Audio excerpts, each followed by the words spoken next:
Hey guys, Dantix here. With the release of the 15-minute gameplay overview video, Starfield has given many hope of a space RPG releasing in the foreseeable future.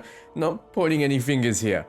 I personally have been dying for an open universe game for a while, and if Bethesda delivers, I'll no doubt be playing Starfield for years to come. However, there are people out there already with serious concerns about the title, and they aren't alone. I understand the problems you have, and as someone who's spent a bit of time involving themselves in the stories of the development of this game, I believe I can offer some insight. This video will hope to cover all current worries and either arc you up more or ease your concerns depending on how angry you are. Before we start, let me know below what you're looking forward to in Starfield and what worries you the most about it.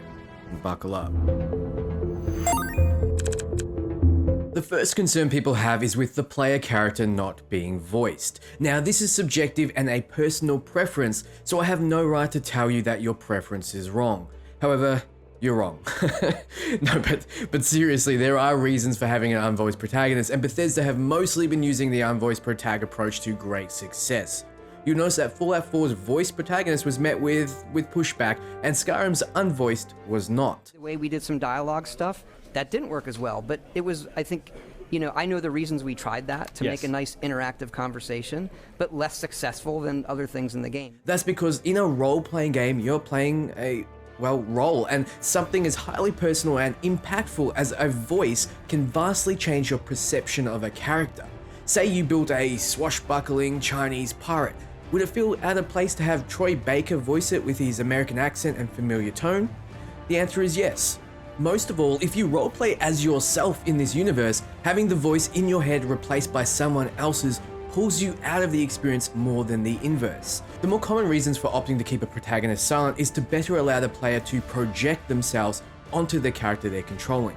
Some would argue that Fallout 4's choice of voicing the protagonist and giving the lone wanderer a backstory and place in the universe cut down the role-playing aspect. In a game like Starfield, where you can choose your background and highly customize everything down to having parents or not, it really lends itself more to having a protagonist that you can project whatever you want onto. Immersion is key, and voice acting is not easy to pull off in an RPG.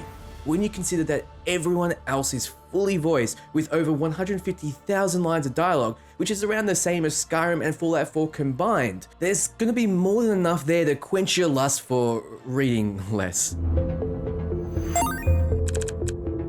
The next major criticism is that the graphics look dated and similar to older Bethesda titles. Up on the screen now is comparisons of their previous titles to what we can see so far in Starfield.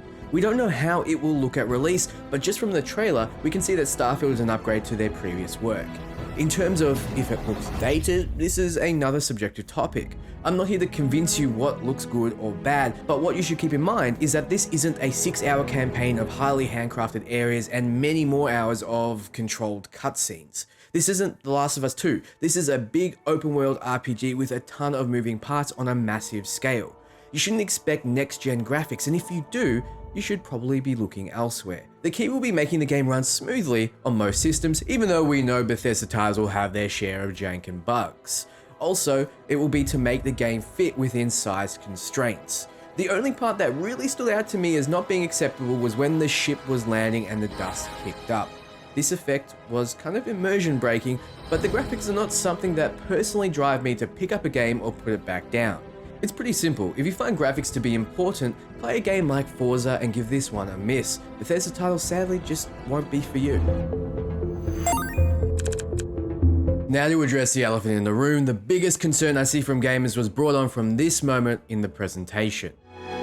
And not just this system, but over 100 systems. Over 1,000 planets, all open for you to explore. The concern is that there's no way Bethesda would be physically able to put the love, care, and attention into 1,000 planets, and therefore the content will be bland and uninteresting. Now, let me start with this. I legitimately understand why this could worry some people. Most planets will be procedurally generated, and that is confirmed. I felt a great disturbance just then, like millions of buttholes cried out in terror then suddenly clenched shut. But procedural generation doesn't mean randomized chaos in this case. Also, 1,000 planets doesn't mean no love and attention, and it certainly isn't a bad thing.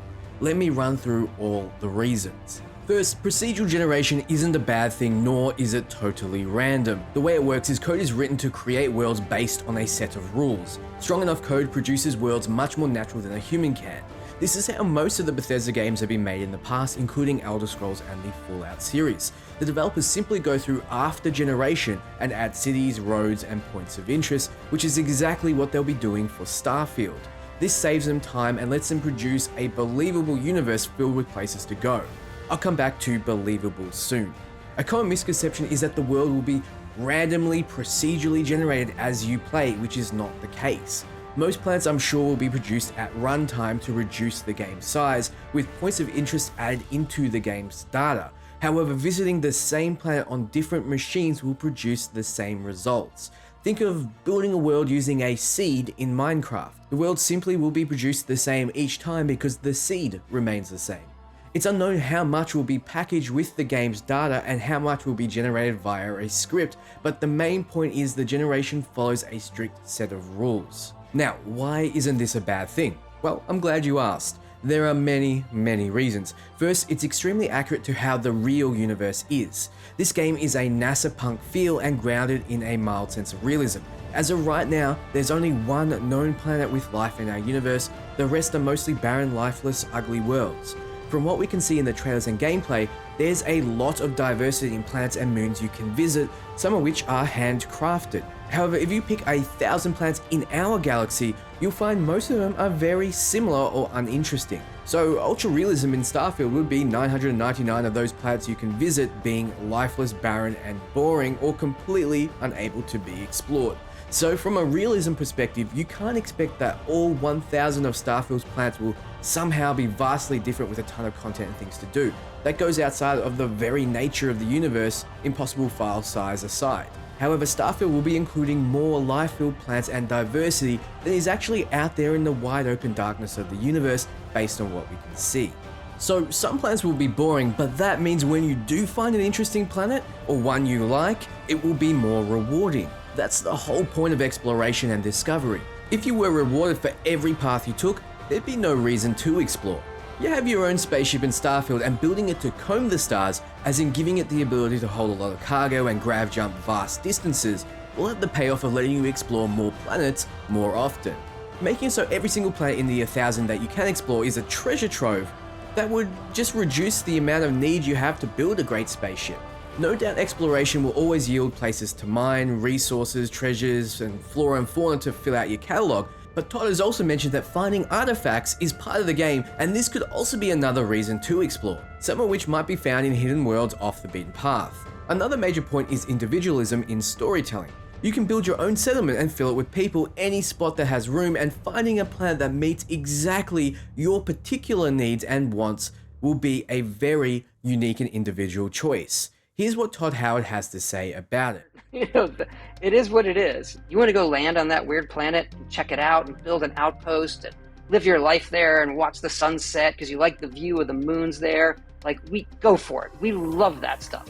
So you might be the only person in the entire world that chooses a particular planet or a particular spot on a planet, and that's something I feel will bring the community together, sharing what they've created.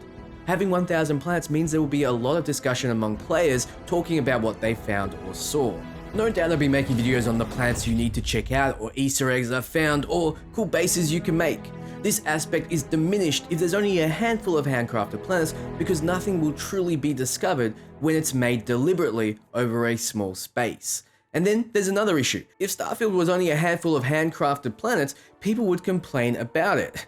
That you have a spaceship you can't travel the stars with and explore. Or if there's a large enough amount of planets that were handcrafted, people would complain the game took 10 more years to come out, so there's no winning.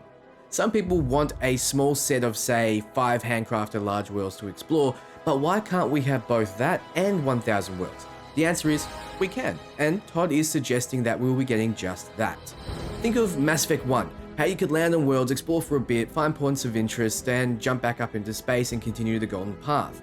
The Golden Path worlds are more deliberately crafted. If that's how Starfield will be, most of us will be happy, but it seems like there's more to it than that. It seems planets will have traits. For example, the planet Gargarin has unknown traits. It's pure speculation right now, but traits could differentiate planets and add to the appeal of finding more. Perhaps there are only particular resources on planets with a particular trait. Also, you'll notice that a structure has been found on what we can assume is a scan. So the idea will be you'll land near this part of the planet and explore what that point of interest has to offer. Finally, if you don't want to partake in the exploration, you don't need to. You can just stick to the golden path, which is all handcrafted by Bethesda to offer you an experience they have workshopped to release the right amount of dopamine. Exploration is optional, and the fact that they aren't wasting years handcrafting 1000 size planet maps should give you the hope that the intentional missions will have more time spent on them. Keep in mind that in the IGN interview with Todd Howard, he mentions that they've done more handcrafted content in Starfield than any game before. But if you want to go off the beaten path and just explore, you get content like you would in Daggerfall, according to him. So let's move on, because I'm sure this is an area you really won't consider a bad thing when the game is actually released, especially when the modding community can use the tools to further fill out the universe. I'm frothing at the mouth at the potential after a few years of the modding community going ham. The next concern is that you can't trust a word Todd Howard says. This was made popular by the Sweet Little Lies video and memes going around. It just works. All of this just works. So that quote was taken out of context. He was actually referring to base building in Fallout 4 being easy. If you actually revisit the video, we have comments already popping up about the over 1000 planets all open for you to explore quote. Probecat hoping to get the shot in before this statement turns out to be a lie as well. However, this is one concern I think you should rightly have. Having a bit of healthy skepticism is normal, especially from a game director whose job, among other things, is to sell his game. However, I wouldn't call him a liar, I'd call him overly ambitious, a trait categorized by his employees who often found that have to rein in Todd's ambition. Aren't we all guilty of that when passionate about something? In fact, most of the things that turned out to be not true were said years before release and ended up on the cutting room floor rather than being straight out lies. When people hang on every word you say, even years before release, they're bound to find something. So I would recommend taking an overall idea of what he's saying, but discarding the literal interpretation until you see it in action. For example, 1000 planets all being explorable makes you feel like you'll have a ton to do and see, but this might not be the case. We simply don't know yet. What we do know is that people were mad at Todd for the Fallout 76 release, but it turns out Todd was actually not a part of it. According to sources at Bethesda, he was too busy working on Starfield, which began development after Fallout 4's release. He would, and I quote, be a seagull. He would swoop in, shit all over the ideas of the Fallout 76 crew, and then would fly away. It's funny how much he got blamed for 76 when I feel the problem was less Todd rather than too much Todd. So this concern gets my stamp of approval. The final concern is that the game is releasing for Xbox and PC, but not PlayStation, or even Switch, but no one's really complaining about that. This one is pretty open and shut. I have a PS4 and 5, and, well, tough for us. Microsoft owns Bethesda so they can do what they want with their IPs. PlayStation does this with theirs, and we're lucky to see PlayStation exclusives on PCs years after release. Do I like console exclusivity? No, I don't. Will it change? No, it won't. Really, complaining about it or boycotting doesn't affect them at all because most people don't care. This is the sad reality, and even though this generation seems to have trouble facing reality, I do feel for you. If you can't afford another console or a PC and really must play Starfield, I'm truly sorry.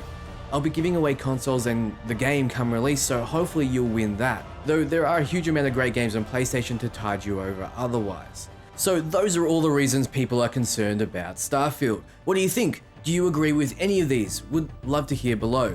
Also, while you're there, do the typical YouTube stuff. It certainly helps me out a lot. For everything RPG, you're already in the right place. Ciao, friends.